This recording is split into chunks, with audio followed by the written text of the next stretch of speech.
சமூக நீதினா என்னன்னு தெரியாத ஸ்டாலின் அவர்கள். ஆனா நான் தந்தை பெரியாருடைய கொள்ளு பேரன் சொல்லிக்குவாரு.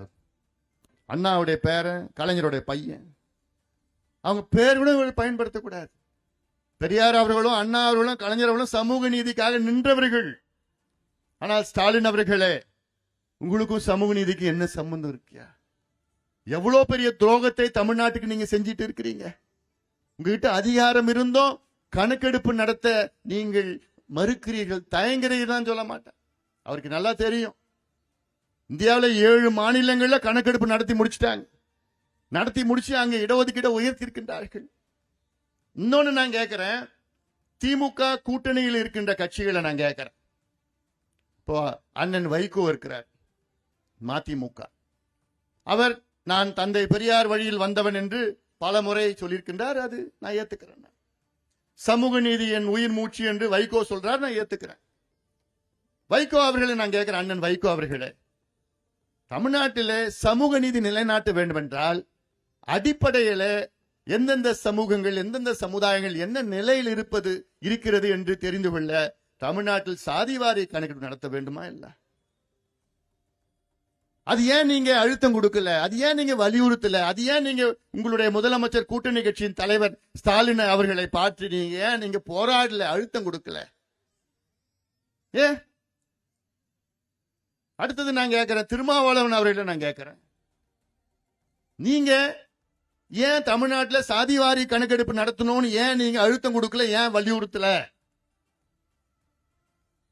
சாதிவாரி கணக்கெடுப்பு தமிழ்நாட்டில் நடத்தினா அதிக பயன்பெறுபவர்கள் யார் என்றால் பட்டியலின சமுதாயத்தை சார்ந்தவர்கள். இன்னைக்கு பட்டியலின மக்களுக்கு 18 விழுக்காடு இடஒதுக்கீடு. தமிழ்நாட்டில் சாதிவாரி கணக்கெடுப்பு நடத்தினால் பட்டியலின மக்களுக்கு 22 விழுக்காடு இடஒதுக்கீடு உயரும். அது மட்டுமல்ல, பட்டியலின சமுதாயத்தில் 3 பெரிய சமூகங்கள் இருக்கிறது. அருந்ததியர்கள், ஆதி திராவிடர்கள், தேவேந்திர குல வேளாளர்கள். அதில் 78 உட்பிரிவுகள் இருக்கிறது. இந்த 78 உட்பிரிவுகளில் பல உட்பிரிவுகளுக்கு இடம் கிடைக்கல, படிப்பு இல்ல, வேலை இல்ல. அது எப்படி நீங்க தெரிஞ்சுப்பீங்க? சமூக நீதினா என்ன? இல்லாதவர்களுக்கு கொடுப்பதுதான் சமூக நீதி. அந்த சமூக நீதி நிலைநாட்ட வேண்டும் என்றால் யார் இல்லாதவர்கள், யார் கிடைக்காதவர்கள், யார் படிக்கல, யார் வேலைக்கு இல்ல, எப்படி நீங்க தெரிஞ்சுப்பீங்க? கணக்கெடுப்பு நடத்தினா தானே தெரியும் உங்களுக்கு. அப்ப கணக்கெடுப்பு நடத்துவதற்கு நீங்க ஏன் அழுத்தம் கொடுக்கல? உங்க கூட்டணி கட்சி தலைவர் தானே. சமூக நீதி பத்தி மேடையில பேசினா போதுமா? வசனம் பேசினா போதுமா? ஏன் செல்வ பெருந்தகை நான் கேட்கிறேன், தமிழ்நாட்டில் காங்கிரஸ் கட்சியின் தலைவர் செல்வ பெருந்தகை அவர்கள், உங்க கட்சியின் மூத்த தலைவர் ராகுல் காந்தி இந்தியாவிலே சாதி வாரி கணக்கு நடத்தணும்னு எத்தனையோ முறை குரல் கொடுத்துட்டு இருக்கிறாரு. கர்நாடகா உங்க ஆட்சி தான், காங்கிரஸ் ஆட்சி தான் நடக்குது. அங்க 2 முறை சாதி வாரி கணக்கு நடத்தி முடிச்சுட்டாங்க. தெலுங்கானாவில் அங்கே ஆட்சி உங்க காங்கிரஸ் ஆட்சி தான் நடக்குது. அங்க அந்த தெலுங்கானா மாநிலத்தை சாதி வாரி கணக்கெடுப்பு நடத்துவதற்கு அங்கே அதை தொடங்கி வைத்தவர் யாரு? ராகுல் காந்தி அவர்கள். ஆனா இங்கே செல்வ பெருந்தகைகள் கப் சிப்பு, நான் பேச மாட்டேன், பேசினா கூட்டணி சீட்டு கிடைக்காது, ஜெயிக்க மாட்டோம்.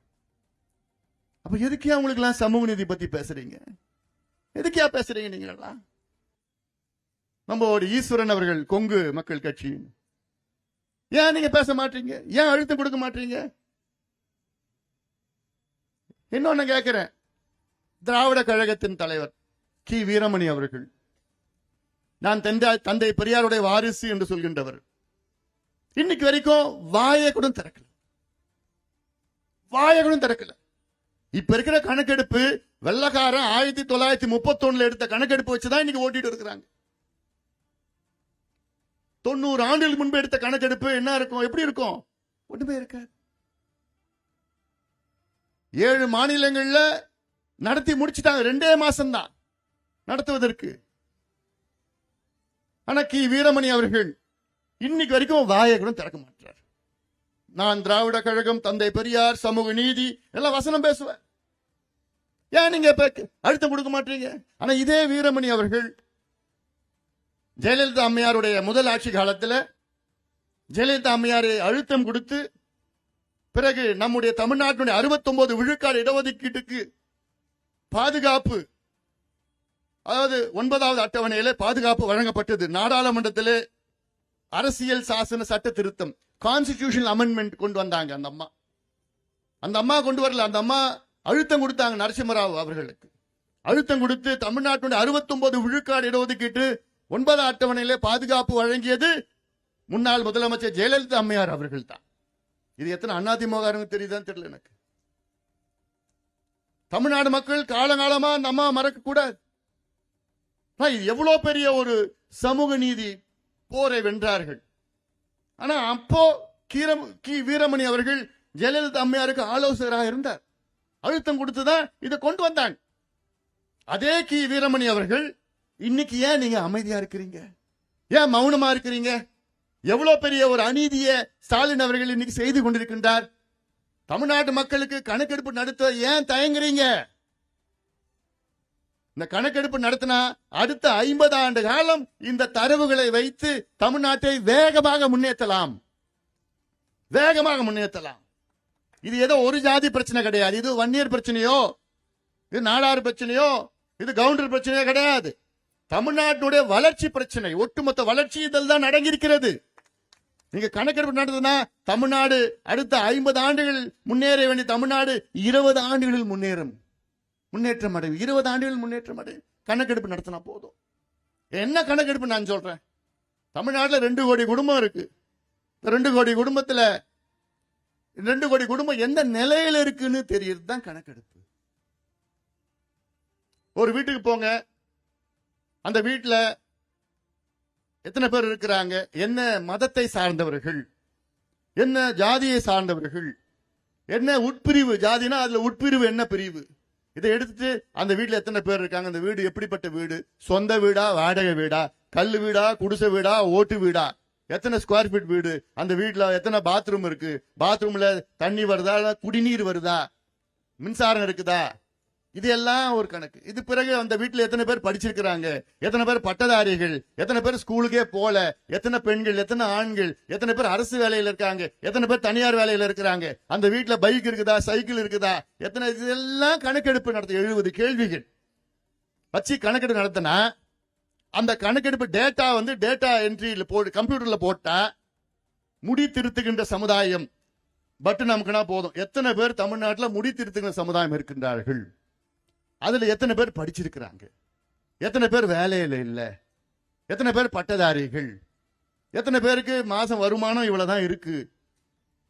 கணக்கெடுப்பு டேட்டா. சலவை தொழிலாளர்கள் எத்தனை பேர் இருக்கிறாங்க, எந்த நிலையில இருக்கிறாங்கன்னு பட்டன் நமக்குனா எல்லாமே வந்துடும், டேட்டா வந்துட போகுது. மீனவர்கள் எத்தனை பேர் இருக்கிறாங்க, என்ன நிலையில இருக்கிறாங்கன்னு டேட்டா வந்துட போகுது.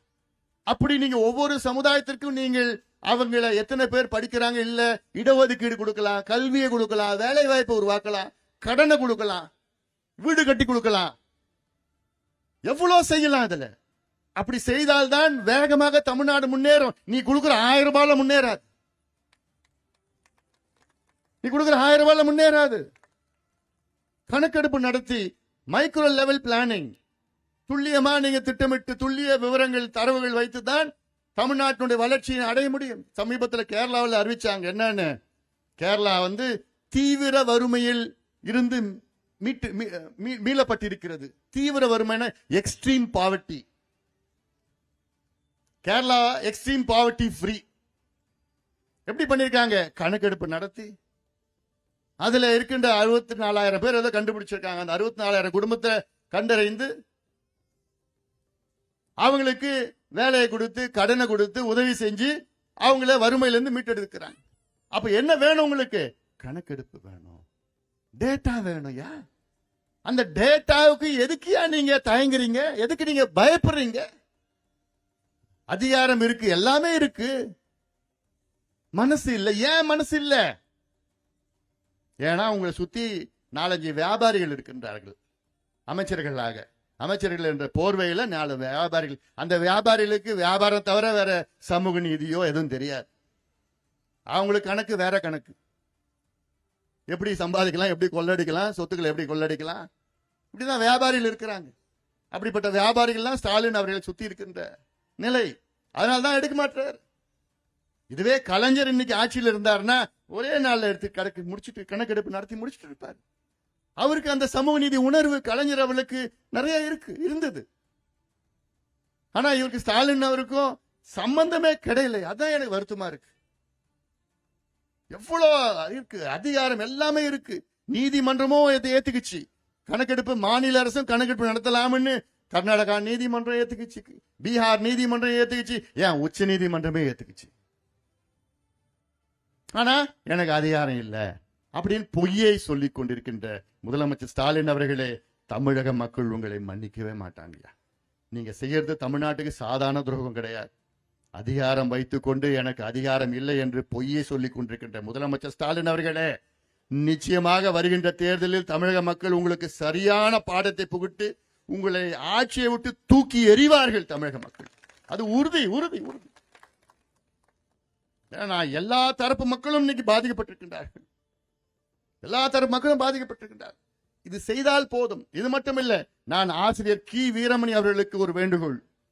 நீங்க அந்த காலத்துல ஜெயலலிதா அம்மையாருக்கு அழுத்தம் கொடுத்து அந்த 69 விழுக்காடு இடஒதுக்கீட்டுக்கு 9வது அட்டவணையிலே அங்கே அரசியல் சாசன சட்ட திருத்தத்தை கொண்டு வந்து பாதுகாப்பு அளித்தீர்கள். அந்த 69 விழுக்காடு இடஒதுக்கீட்டுக்கு இன்னைக்கு ஆபத்து வந்திருக்கிறது. உச்ச நீதிமன்றத்திலே வழக்கு நிலுவையில் இருக்கிறது. என்னைக்குனா இந்த கேஸ் வரும். கேஸ் உச்ச நீதிமன்ற சுப்ரீம் கோர்ட்ல அப்படியே இருக்கு. அது என்னைக்கு வருதோ அன்னைக்கு தமிழ்நாட்டில் 69 விழுக்காடு இடஒதுக்கீடு காலி. ஏன் தெரியுமா காலி? நம்ம நியாயப்படுத்த முடியாது. தமிழ்நாட்டில் உச்சநீதிமன்ற நீதிபதிகள் கேட்ட கேள்வி என்ன தெரியுமா? தமிழ்நாட்டில் 69 விழுக்காடு இடஒதுக்கீடு கொடுக்கப்படுகிறது.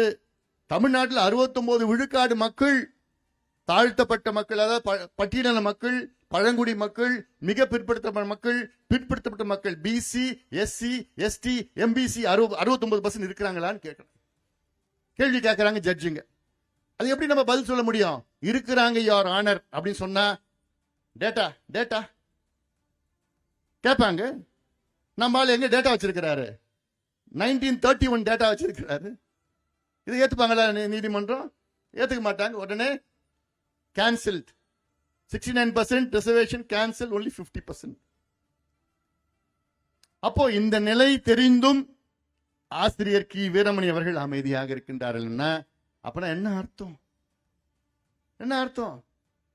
இவங்களுக்கு சமூக நீதிக்கு இவங்களுக்கும் சம்பந்தமே இல்லைன்னு தானே அர்த்தம். மேடையில பேசுறதுனா மைக்கு கொடுத்தா என்ன ஆகுனா பேசுவாங்க, மணிக்கணக்கில் பேசிட்டு இருப்பாங்க. ஆனால் இவர்கள் அழுத்தம் கொடுக்கறதுக்கெல்லாம் நாங்க பண்ண மாட்டோம். இதுதான் சமூக நீதி, இதான் உண்மையான சமூக நீதி. கணக்கெடுப்பு நடத்தி யாருக்கு கிடைக்கலையோ, யாருக்கு படிப்பு இல்லையோ படிப்பு கொடுக்கறது தான் சமூக நீதி. யாருக்கு வேலை இல்லையோ வேலையை உருவாக்குறது தான் சமூக நீதி. யாருக்கு இடஒதுக்கீடு கிடைக்கலையோ இடஒதுக்கீடு உருவாக்குவது தான் சமூக நீதி. இப்படிதான் தமிழ்நாடு முன்னேறும். இதை செய்ய வேண்டும் என்றால் திமுகவில் நிச்சயமா முடியாது. ஆனால் மீண்டும் மீண்டும் தமிழக மக்களே, திமுகவை புறக்கணியுங்கள். நிச்சயமாக உங்களுக்கு அது தேவையே இல்லை, தேவைப்படாது. இந்த தவறே எவ்வளவு பெரிய தவறு. கடந்த 3 தேர்தலில் திமுகவுக்கு வாக்களித்த தமிழக மக்கள். 2019 நாடாளுமன்ற தேர்தல் திமுக மிகப்பெரிய வெற்றி, 40ல் 39. 2021 முதலமைச்சர் அவர்கள் ஸ்டாலின் அவர்களை முதலமைச்சர் ஆக்கினீர்கள். 2024 நாடாளுமன்ற தேர்தலில் 40க்கு 40 திமுக. 2026 தேர்தலில் என்ன நடக்கும்? திமுக வீட்டுக்கு அனுப்பப்படும். திமுக வீட்டுக்கு அனுப்பப்படும். திருப்பி மறுபடியும் எழவே கூடாது.